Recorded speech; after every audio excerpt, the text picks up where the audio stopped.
Você acompanha o programa Ciência e Espiritualidade. Você conhece a doutrina espírita? Gostaria de conhecer um pouquinho mais e ajudar a divulgação? Participe então do Clube Amigos da Boa Nova. Para ter mais informações, ligue 0800 12 18 38.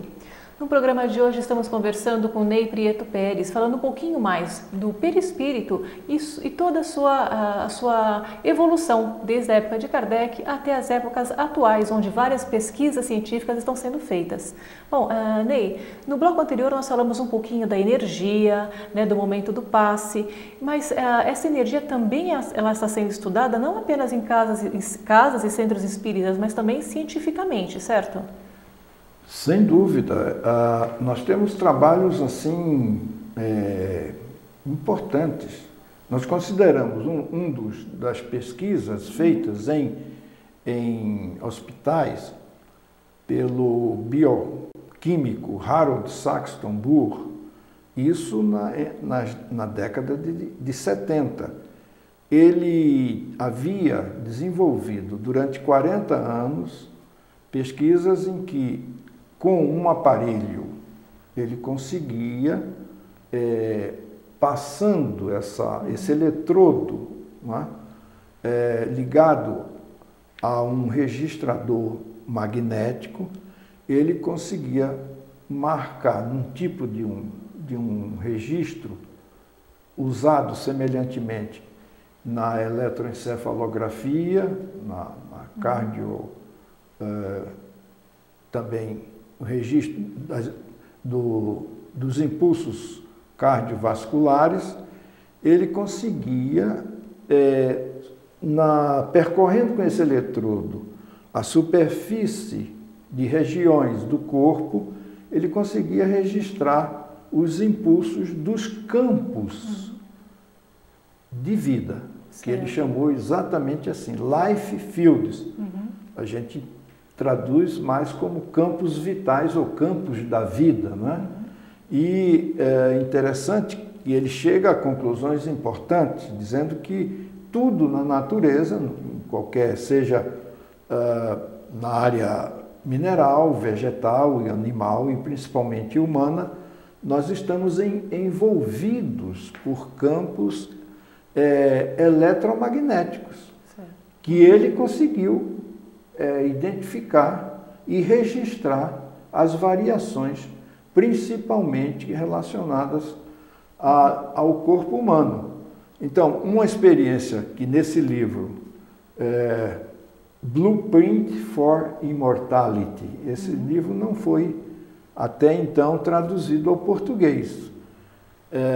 Então, ele menciona nesse livro que pesquisando em volta, né, superficialmente, em volta da região do útero de uma senhora, naturalmente, ele conseguiu identificar alterações nesses campos, prevendo, sem ainda ser registrado a nível biológico, prevendo uma futura formação maligna tumoral na região do feto. Certo. Então, isso abre um campo extraordinário na medicina preventiva.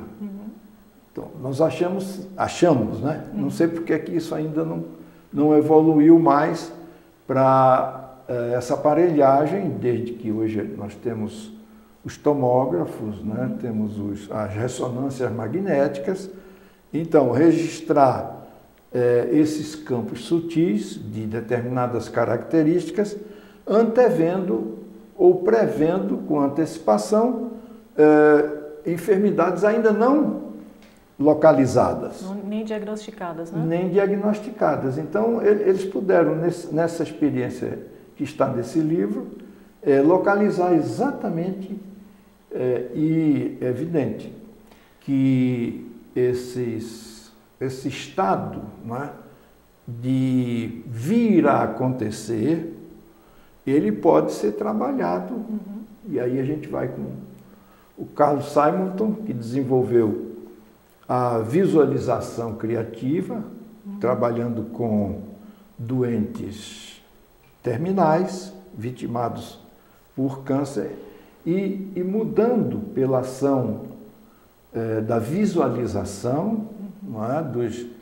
Mudando até os quadros de enfermidades profundas de natureza terminal. Certo. Né? Então, a gente tem um recurso em que a mente, no seu potencial, ela pode exercer um trabalho, desde que conduzida, de autocura, um auxiliar importantíssima, certo, né? Na medicina.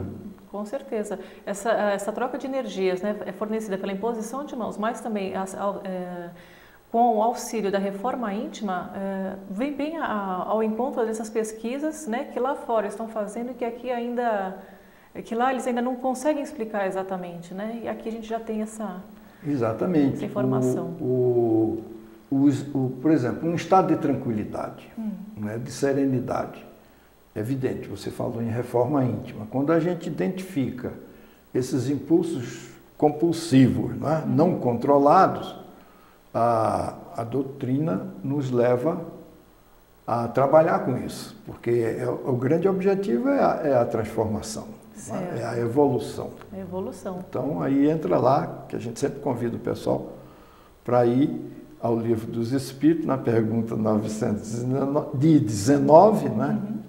Em que o Kardec questiona qual o meio prático e o mais eficaz para se melhorar nessa vida e resistir ao arrastamento do mal. Certo. Que venha a ser a reforma íntima. E aí, uma resposta direta e simples.